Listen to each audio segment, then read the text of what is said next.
Hello, welcome to Liverpool FC News Today channel. Daily Express chief sports writer Neil Squires considers the changes football could make to tackle the link between heading and dementia. And now Terry McDermott, the cast of football favourites afflicted by dementia grows ever greater.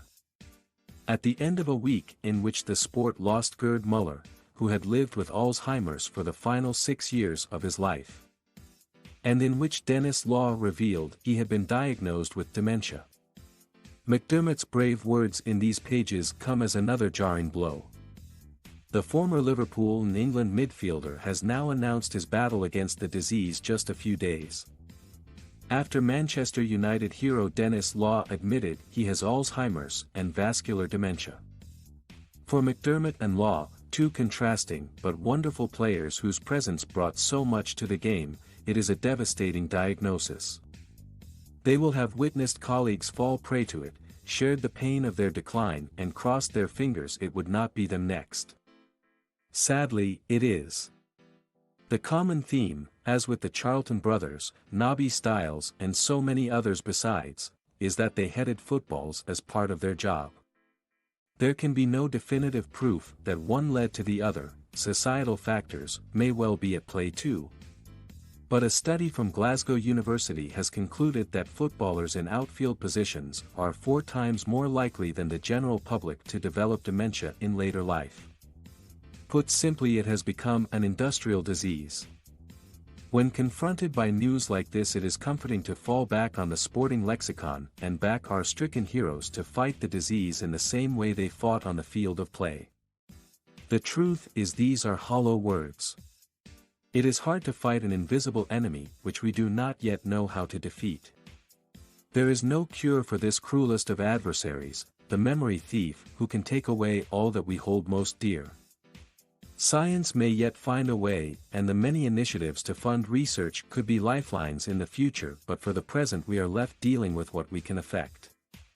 Life cannot be risk-free, nor should it be, but football needs to look hard at where it needs to go next on the issue of head impacts and the links to long-term neurological deterioration. Synthetic footballs are lighter these days, that is a start. Used to deliberately skip heading sessions with Huddersfield in his latter career, having been spooked by the headaches he used to suffer from earlier in his career.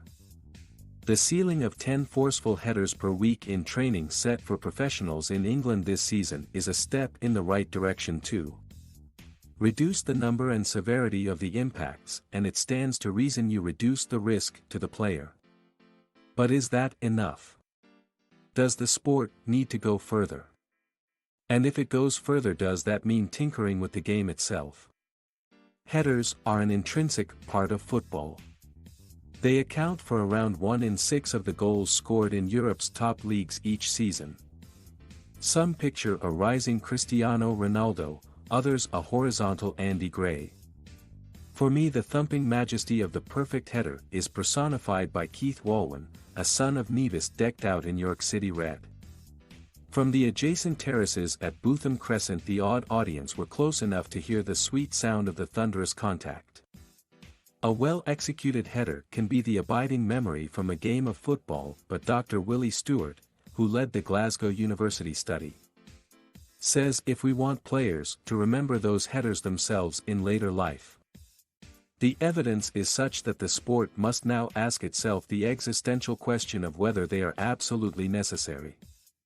It is a road football is reluctant to go down.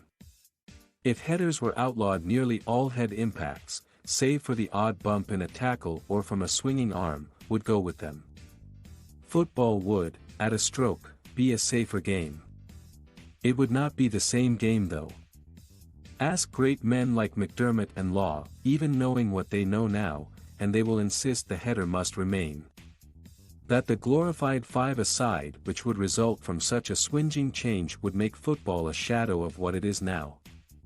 There is no appetite at present for scrapping the header, but maybe there might be room for a halfway house. A study last season showed there were around 100 headers per game in Premier League matches. That number rises as you go down the professional leagues. How many of them are actually vital to the outcome of a match? Could those figures be reduced, say by restricting heading zones to inside the penalty area?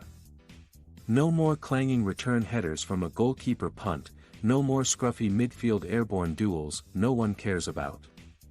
Would they be such a big loss? It is time to start the conversation. Perhaps this isn't the solution, but one thing is for sure, maintenance of the status quo is not worth it for the price these heroes are paying.